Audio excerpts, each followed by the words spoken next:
Alright, so the first thing you want to do is to go to your browser. Right now I'm using Google Chrome.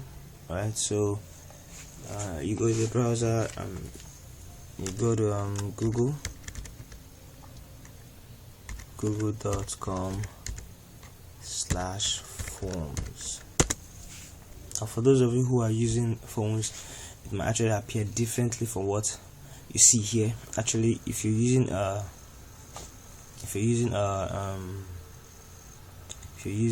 laptop, you get all this like a template, so you don't have to create all over again. You can see all this. You have templates for contact information, for RSVP, for party invite, for t-shirt sign up, event registration, job application, order form, event feedback. But for the purpose of this, I won't be using any templates. I'll just go straight to blank. Right, if you want to create a form from scratch, you use the blank form. So you can see this. Those of you who attended the training, we had much more than just a teacher, much more than just education, international conference. You might have seen this during our presentation. Alright, so this is untitled form. Remember untitled form, yeah? So you click on it. Let's say I want to do an English test.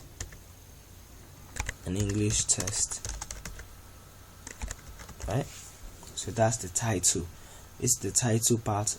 You give it whatever title you want your students to see, and you can see this little thing that showed saving right here. All changes saved in Drive. That's what I told you about.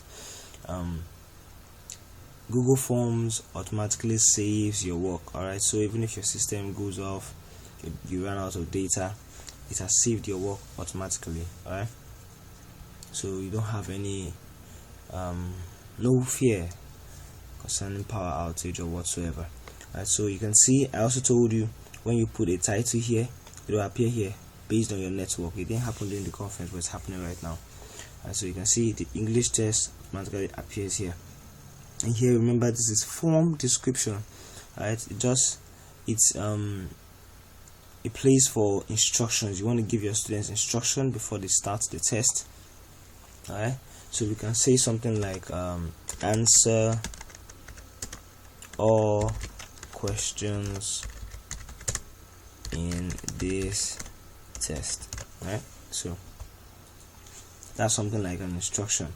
Or you can give them ensure you do this assignment by yourself. Right, so whatever instruction you want your students to see, just motivate them or to instruct them before they start the test, you can put it right here.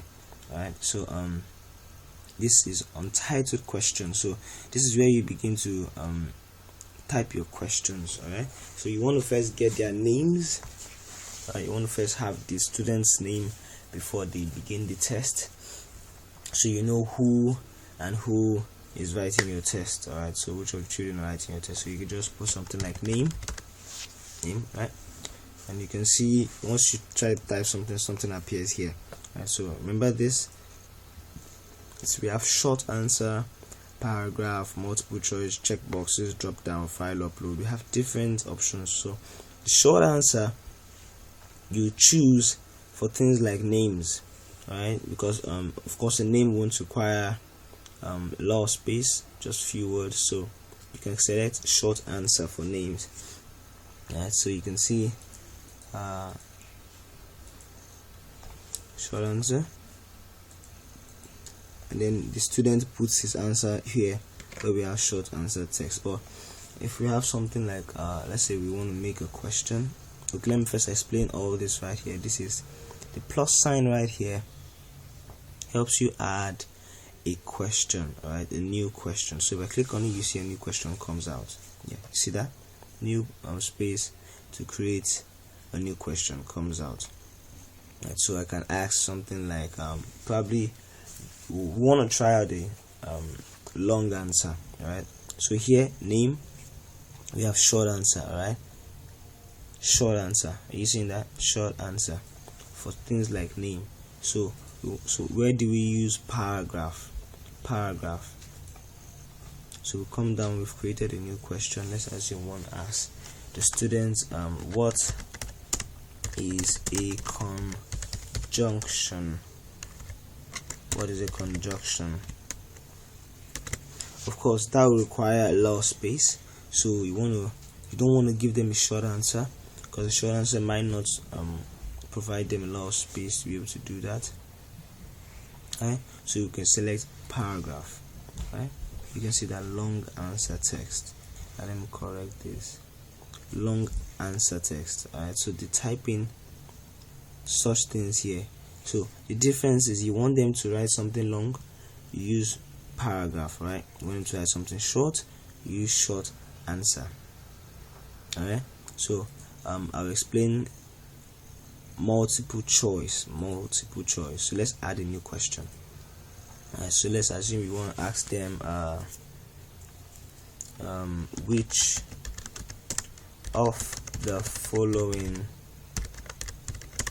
is a noun. Alright, so you can see right here under the question you have option 1, add option. So as you create one option, spaces come out for you to create more options. Right? So I can click on option 1 and I say goat.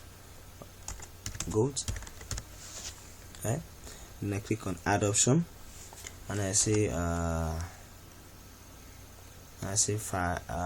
what should I give you? That's not a noun now. I say and. Right? Move the caps lock. So and let's say good. Alright, and lastly I say, let me give them a conjunction beside. Alright, so we have these options right here. So which of the following is a noun? So if you want to give your students a question where they can only select one answer, you use the multiple choice. Of course, you can see here which of the following is a noun. We only have goat as a noun. Alright, so you'll have to select just one right here. Alright, so let's assume we have this checkboxes now. So how do we use checkbox? I'll just edit this particular question. When do we use a checkbox? We use a checkbox when you want your students to have when the question has two answers in the options. Yes, you have two answers in the options. So let's for example, you have a question like select which or select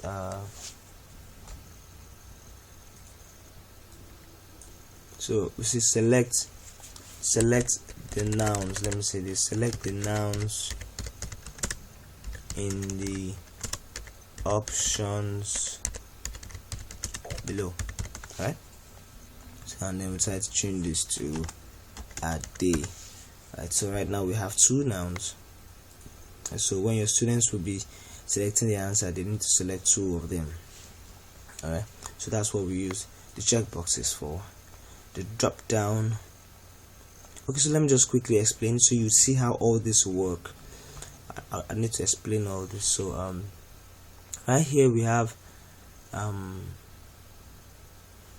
add-ons. Alright, we have add-ons. Add-ons are, this is kind of like additional features that you can put into your form to help make your form more responsive. For example, we have form this is actually mine. So I have form notifications, form confirmation emails.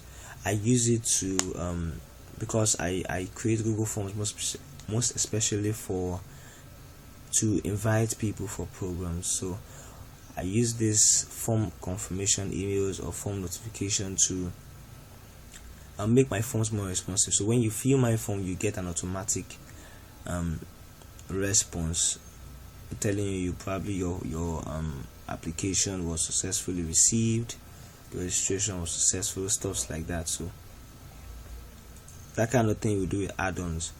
I will explain more later if we have enough time. And this is customize theme. Alright, customize theme. So customize theme helps you make your Google form more beautiful. Alright, so this thing that looks like a palette right here. Okay, so you click on it, it gives you option. All right, you can see theme option, you can see header, choose image, you can see theme color, you can see background color, you can see font style. All right, this is what you use to design the environment of your form. Right, this is what you use to design the environment of your form. For example, you can see right here it's purple, so I want to make it red. You can select this. You see that? Whatever color you want.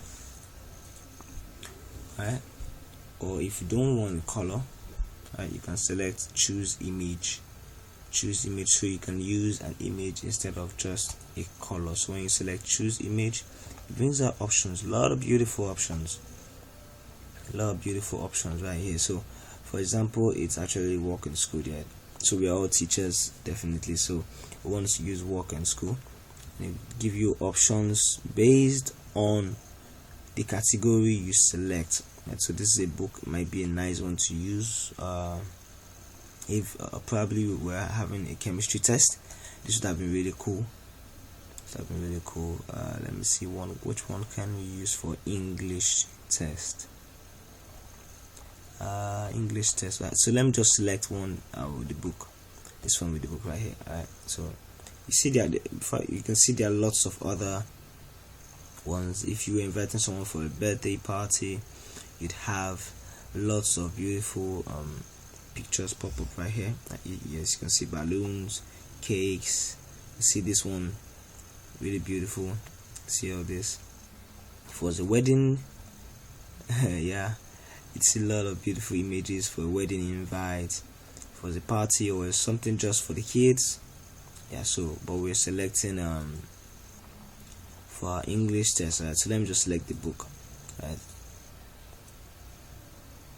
Alright, so before I go that if for example you have a particular picture in your system or in your phone you want to actually use instead of all this, you can go to upload photos. Alright, upload photos, see right here.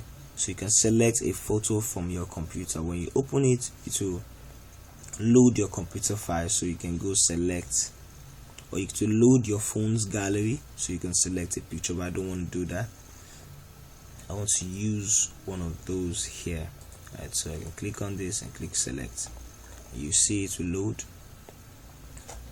and we can just be patient a little because of the network. If your network is fast, it actually load faster. Right, so see that it's coming. Right, so you can see this, very beautiful. You can see that. So that's what this does, customize theme. And so you can also customize the font of your test. So all this can have a particular font, but I don't want to do that. I think the font provided it's plain enough. It's plain enough. And also this, we have the preview. This thing that looks like an eye.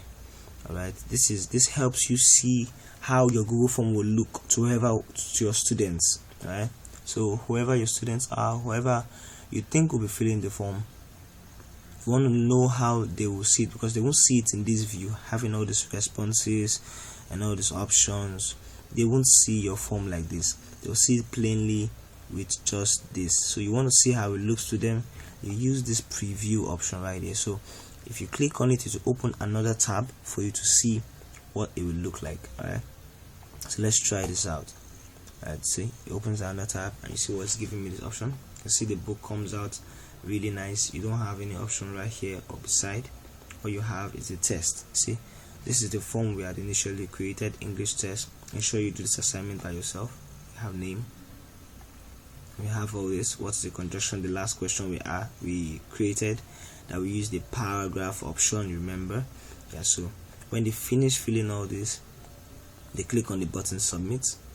Right, so this is a name. You notice the students can just type in here, I do promise a kiloba. Right, see, remember for the name we selected short answer, so the person can't actually put in the law of words because of what we did. So remember the last thing we did here was checkboxes. remember. So you notice I can select more than one. Can you see that? I select more than one option. If it was the multiple choice we selected before, of course, remember I told you it's for just one option.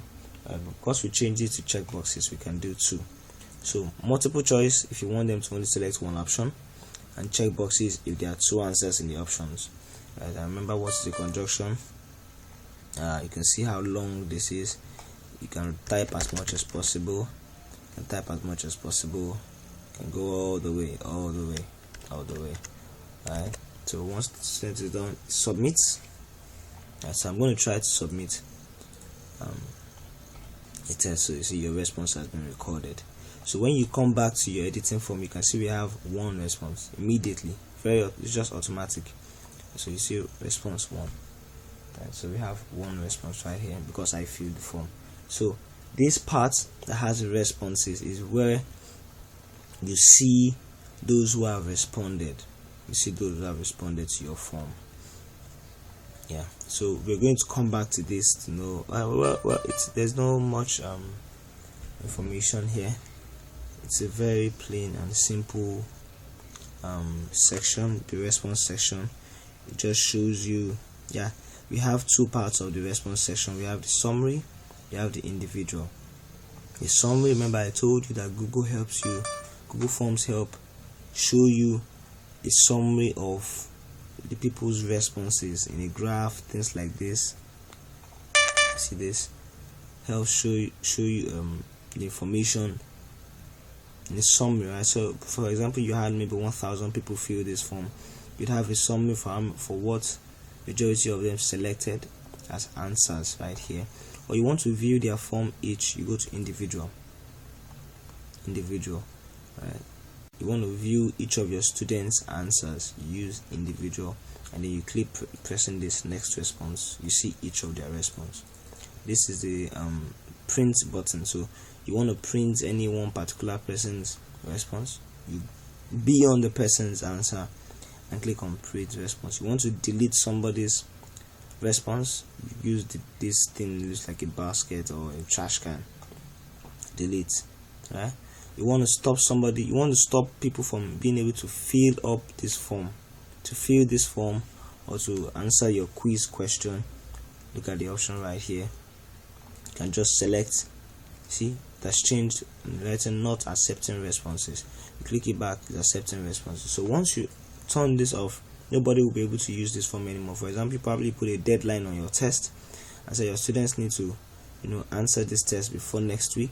Once it gets to next week, you just come here, responses, see all those who have filled it, and click on not accepting responses. You can even type a message here and say the deadline for the test has been exceeded. Alright, so exceeded. Alright, so this is one D, put full stop. See that? Very beautiful, very easy to use. Alright, very easy to use. You can select. So that's what this does. And okay, so what else? Alright, so this option right here, you can select it if you want an Excel spreadsheet of all your responses. This one that looks like has a green color.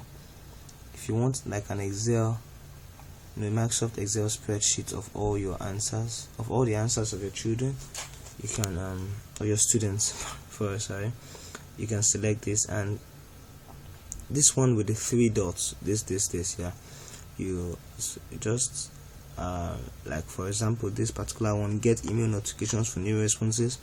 You select it if you want to have you want to get an email for every one student that actually fills the form. So every time somebody fills your form, you get an email notification. Right here it is. And for that, select response destination is to put in an email. When you select response destination, it will show you an email where you can get the notifications. Right, so if you click on this, it will give you an option to put in an email, right? It will give you an option to put in an email for where you want the responses to go to. And so if you want the responses, if you want to get a response to your email whenever somebody fills your form, you can click on select response destination, type in your email, and you're good to go. Alright, so questions, yeah. I think we should go back to questions. So where were we? We're done with all the options by the side. Okay, so alright, so I've explained all this. Okay, so I haven't explained settings yet. We were looking at the preview before we came in and saw the responses. So now the settings. Okay, so these settings are, it might look a bit complicated, but it's not. Alright, so we have 3 parts of the settings. We have general, presentation, and quizzes. Alright, so let me just quickly add here that Google Forms didn't have this much feature before. It started off very simple, but right now I think Google keeps reviewing it, keeps adding more things to make it better. So over time, I think you'd want to come over to the settings to see new features that have been added that will help your form get more interactive for you and your students. Right, so in general, collect email addresses. If you wanna collect email addresses of people, for example, if you were not using this for purpose of a test, or probably you're using it for registration, or for a party invite, and you want to gather data, email data, and so you can continuously send people reminders through their emails, you might want to click on collect email addresses. So for example, you actually want to get the email of all your students so you can send them materials through their boxes. You may select collect email addresses, and one of the things you'll notice when you click on collect email addresses in the settings and you save, see an option will automatically appear at the top of your test asking for their email address. See, so they need to type it here. Where you see valid email address. Let's check the preview. You see what I'm talking about.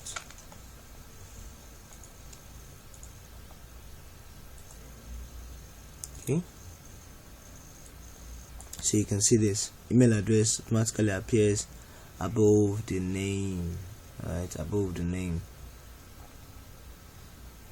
So yes, let me also explain what happened. This star right here, right? So let's go back to our forms. So whenever you ask a question or request a response, you can see for example, name. You want to make sure that your students answer all the questions and not leave any question behind. Alright, so there's this option right here. You can see this thing that has a switch like this. Yeah, this switch right here. This switch that has required. When you turn it on, is to make sure that your students won't be able to submit this form if they do not answer this question. Alright, so you turn this on if you make sure there's a particular question that is very compulsory, you don't want your students to miss, right? So you turn this on, and when you turn this on, every time they see this form, this particular question will have a star beside it like this one, right? So let's turn everything on. You'd see, okay, let's not turn conjunction on, so you see the difference. Let's go to our preview. Yeah, preview will always open a new tab. I think the network is yeah, so we have it here. So you can see name, it now has a star. Select the nouns in the options below, and now has a star, but the conjunction does not have a star. So if they try to fill this form without filling or without selecting these ones, answering the questions that have a star, they will not be able to submit. You can see I tried to submit and it said this is a required question, this is a required question, this is a required question. So they won't be able to submit this form if they do not answer this question. So let's quickly go back. What else? Yeah, what else? So of course this, it's a delete if you want to delete this particular question. And this symbol here, duplicate. This symbol duplicate. If you want to, probably you don't want to retype all this, you want to just make another question that looks similar to this one, so you don't have to start with typing all over again. Probably the next question you want to ask is to select the pronouns in the options below. You can just click on duplicate. It will create another question just like this. See this? They look alike, so you can just quickly type pro, and you have pronouns in the options below, and you can select the options. This is just for duplicating a question. And this options right here, description. So probably you have a question and you want to put a description under it, so your students understand what exactly they should do. You can select, you can see these 3 dots right here. You can select it and click on description, so something will pop up under. You can see something came up under here, so you can type only select 2 options, right? So your students will see it underneath when they are filling the form. So just use the description button. You might not need all this response validation. Yes, you might, but it might not really be compulsory for a test. But the response validation is just it's a bit complicated. I advise you I'm gonna make another video for some very advanced features.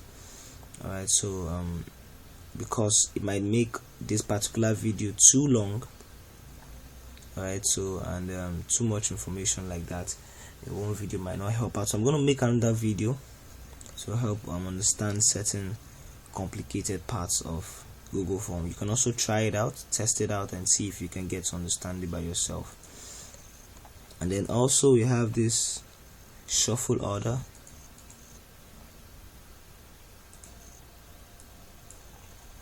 So we have this part, the shuffle order.